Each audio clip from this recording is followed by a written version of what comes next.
পানি তাদের কোনো প্রয়োজন নাই। আমাদের মায়া কান্নার গাজাবাসীর কোনো প্রয়োজন নাই।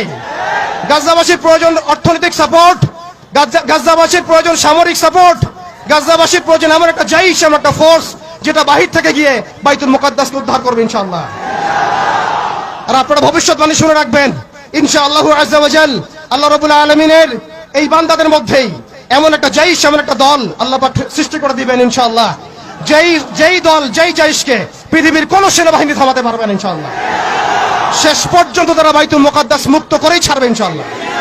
শুধু সময়ের অপেক্ষা। তারা আমাদেরকে অপশন দিয়েছে, হয় আমাদের দাস হও না হলে মরো। শেষ কথা, তারা আমাদেরকে অপশন দিয়ে দিয়েছে, হয় আমরা তাদের দাসত্ব করব না হলে মরবো। আমরাও বলে দিচ্ছি, আমরা দাসত্ব করব না। আমরা হয় শহীদ হব অথবা স্বাধীনতা ছিনিয়ে নিয়ে আসবো ইনশাআল্লাহ। হয় আমরা শহীদ হব না হলে স্বাধীনতা ছিনিয়ে নিয়ে আসবো ইনশাআল্লাহ।